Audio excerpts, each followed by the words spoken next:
Hamas ने एक बड़ा हमला इजराइल पर किया है। इससे पहले इजराइल लगातार गाजा पट्टी पर हवाई हमले करता है। पिछले दिनों इजराइल के हमले में फिलिस्तीन के हजारों लोग मारे गए, न जाने कितने लोगों ने अपनी जान गंवाई। पर इस बार हमास ने जोरदार जवाब दिया है और हमास की ओर से किए गए ताजा हमले में इजराइल को बहुत बड़ा झटका लगा है। ये साल का सबसे बड़ा हमला माना जा रहा है। जो सूचना सामने आई है उसके मुताबिक देर रात हमास की ओर से खतरनाक रॉकेट फायर किए गए। सबसे बड़ी बात ये कि जो रॉकेट फायर किए गए वो बहुत कम समय में एक साथ कई मारक फायर कर सकता है। हमास की ओर से इससे पहले भी एक साथ कई रॉकेट फायर किए गए। आधे से ज्यादा रॉकेट इजराइल में सटीक ठिकानों पर गिरे। जिन ठिकानों पर हमास ने निशाना साधा वो पूरी तरह से बर्बाद हो गए। इजराइल का एयर डिफेंस सिस्टम एक बार फिर पूरी तरह से फेल नजर आया।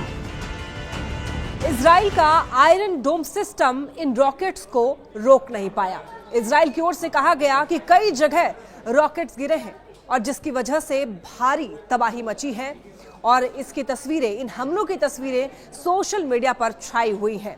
हमास की तरफ से की गई बमबारी की तस्वीरें जो है सोशल मीडिया पर छाई हुई हैं और कितनी ज्यादा तबाही मची हुई है वो सब कुछ सोशल मीडिया पर देखा जा सकता है। इन रॉकेट्स अपार्टमेंट और बिल्डिंग पर गिरते हुए दिखाई दिए। हमास की ताजा बमबारी में इजराइल को जबरदस्त नुकसान पहुंचा है। इजराइल ने भी हमास की ओर से की गई बमबारी में नुकसान को स्वीकार किया है। इन हमलों में इजराइल के प्रधानमंत्री बेंजामिन नेतन्याहू सत्ते में हैं। कहा जा रहा है कि इजराइल पर हुए हमले में बहुत ज्यादा तबाही मची है, जान और माल का बहुत नुकसान हुआ है। इसकी सोशल मीडिया में बहुत चर्चा तक हो रही है। कुछ दिन पहले ही इजराइल के प्रधानमंत्री बेंजामिन नेतन्याहू ने अमेरिकी राष्ट्रपति डोनाल्ड ट्रंप से मुलाकात की थी, जिसमें गाजा पट्टी के ताजा हालात पर चर्चा हुई। पर इजराइल के प्रधानमंत्री बेंजामिन नेतन्याहू कोई जवाबी कार्रवाई कर पाते उससे पहले ही हमास ने इजराइल पर जोरदार एयर स्ट्राइक कर दिया। इसकी तस्वीरें जैसे ही सोशल मीडिया पर सामने आई, हर तरफ खलबली मच गई। ये हमले मध्य गाजा के तीर अल बलाह और अश्कलोन और अश्कदोद जैसे इलाकों में हुए। इस हमले में मिडिल ईस्ट में शांति के प्रयासों को गहरा धक्का लगा है। यही नहीं, हमास की ओर से हो रहे इजराइल पर ताबड़तोड़ हमले को रोकने में इजराइल का डिफेंस सिस्टम पूरी तरीके से नाकाम साबित हुआ। ना तो इजराइल का डोम सिस्टम काम आया और ना ही अमेरिका की तरफ से मिला गया हाईटेक डिफेंस सिस्टम काम आया। अब अगर आने वाले वक्त में इजराइल और ईरान का युद्ध होता है तो इजराइल पूरी तरीके से तबाह हो सकता है। जबकि ये डिफेंस सिस्टम इजराइल के लिए बेहद महत्वपूर्ण था। इससे पहले इजराइल अपने डिफेंस सिस्टम का पूरी दुनिया में बखान करने का कोई मौका नहीं छोड़ता था। इजराइल ने एंटी बैलिस्टिक मिसाइल सिस्टम और डोम सिस्टम की बढ़ चढ़कर चर्चा की, पर हमास के ताजा हमलों में ये सिस्टम फेल रहे और इजराइल की सुरक्षा को लेकर गंभीर सवाल खड़े हो गए।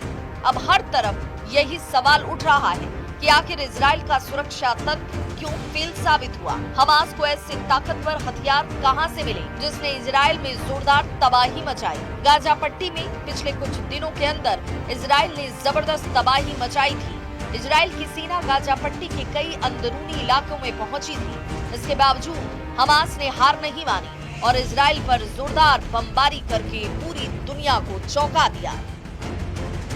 इजराइल का कहना है कि गाजा पट्टी के जिन इलाकों में हमास का कब्जा है वहां पर हमास ने कुछ विदेशी बंधकों को भी कैद करके रखा हुआ है और इन्हीं बंधकों को तलाशने के लिए इजरायली सेना चप्पा चप्पा छान रही है। हालांकि अभी तक इनका कुछ अता पता नहीं लगा है।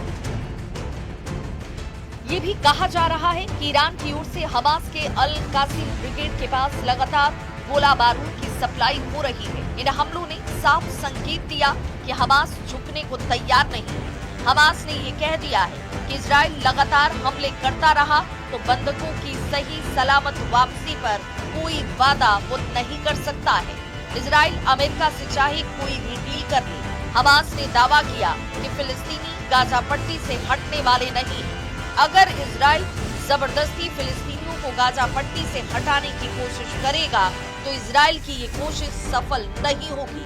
इसीलिए हमास के लड़ाके एक के बाद एक इजराइल पर लगातार अटैक कर रहे हैं। और मिसाइलों के ताबड़तोड़ वार से इजराइल को मिट्टी में मिलाने पर आमादा हैं।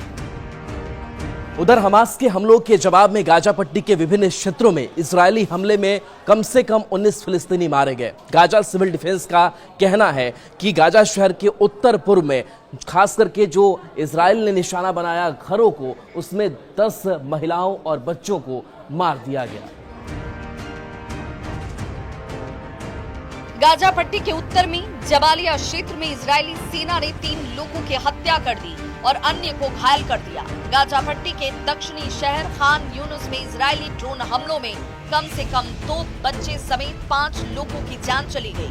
वहीं केंद्रीय नुसेरात शहर में विस्थापितों को भोजन वितरित करने वाले एक टेंट पर इजरायली विमान के हमले में एक शख्स की मौत हो गई। फिलिस्तीनी सुरक्षा सूत्रों के अनुसार पिछले कुछ समय से गाजा सिटी के पूर्वी हिस्सों बेत हनून और बेत लाहिया क्षेत्रों में इजरायली तोपखाने से लगातार गोलाबारी की जा रही है।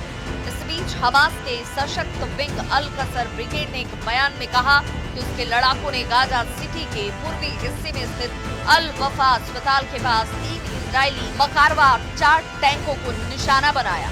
हालांकि इजरायली सेना ने अब तक इन हमलों पर कोई टिप्पणी नहीं की। इजराइल रक्षा बल ने कहा कि गाजा पट्टी में फिर से शुरू किए गए अभियान के तहत हमास के राजनीतिक ब्यूरो के कुल 11 वरिष्ठ अधिकारी मारे जा चुके।